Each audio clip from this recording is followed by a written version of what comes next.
Praise the lord. దేవాతి దేవునికి వందనాలు. ప్రభు నామమున మీ అందరికీ నా ప్రత్యేకమైన వందనాలు, శుభాలు తెలియజేస్తున్నాను. ఈ దినము కొరకు ఏర్పాటు చేయబడిన దేవుని వాగ్దానము యెషయా గ్రంథము 9వ అధ్యాయము 3వ వచనము. నీవు జనమును విస్తరింపజేయుచున్నావు, వారి సంతోషమును వృద్ధిపరచుచున్నావు. కోతకాలమున మనుష్యులు సంతోషించినట్లు, దోపుడు సొమ్ము పంచుకుని వారు సంతోషించినట్లు వారు నీ సన్నిధిని సంతోషించుచున్నారు. దేవుని నామానికి మహిమ కలుగునుగాక.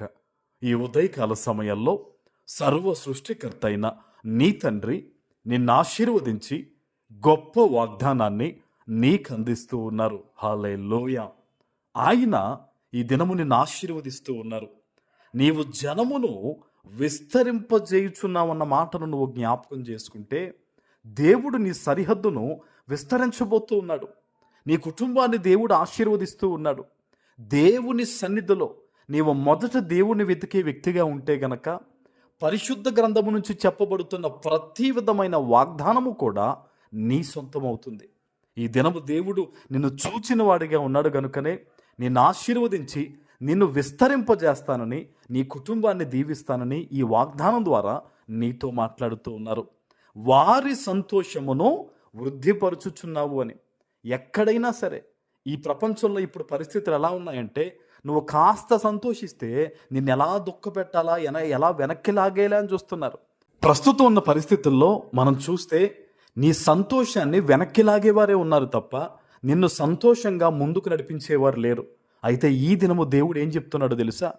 నీ సంతోషాన్ని, నీకున్న కొద్దిపాటి సంతోషాన్ని దేవుడు వృద్ధిపరుస్తానంటున్నాడు ఆయన. హల్లెలూయా.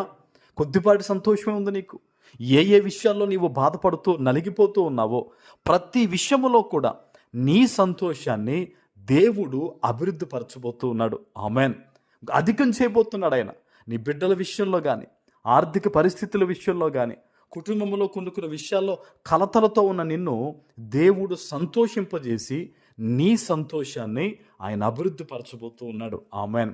ఎలా పోల్చారో చూడండి. దోపుడు సొమ్ము పంచుకున్న వారు సంతోషించినట్లు వారు నీ సన్నిధిని సంతోషించుచున్నారు. ఎంత గొప్ప వాగ్దానం ఇది. సంతోషము, సమృద్ధి కలిగి నువ్వు దేవుని సన్నిధిలో ఆనందించబోతూ ఉన్నావు.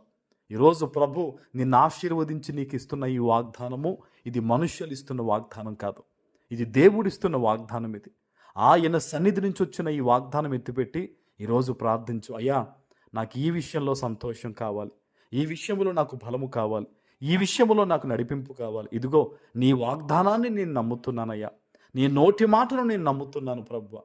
నన్ను బలపరుచు, నన్ను విస్తరింపు చేయి, నన్ను ఆనందింపు చేయని దేవుని సన్నిధిలో గనక ఈరోజు నువ్వు ప్రార్థన చేసినట్టయితే, ఆనాడు అనేక మంది జీవితాల్లో గొప్ప కార్యములు, ఘనమైన కార్యాలు జరిగించిన దేవుడు ఈరోజు నిన్ను ఆశీర్వదించి నీ జీవితంలో ఘనమైన గొప్ప కార్యాలు ఆయన ఖచ్చితంగా చేస్తారు. ఆమెన్. ఎందుకంటే నిన్ను దీవించి ఆయన సంతోషపడే దేవుడు గనక ఈరోజే ఈ వాగ్దానము నీ జీవితంలో నెరవేరబోతుంది.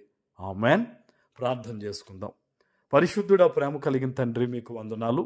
ఈ ఉదయకాల సమయంలో మీరిచ్చిన ఈ గొప్ప వాగ్దానము ప్రతి బిడ్డ జీవితంలో నెరవేర్చి స్థిరపరచమని యేసు నామమున ప్రార్థిస్తున్నాను తండ్రి.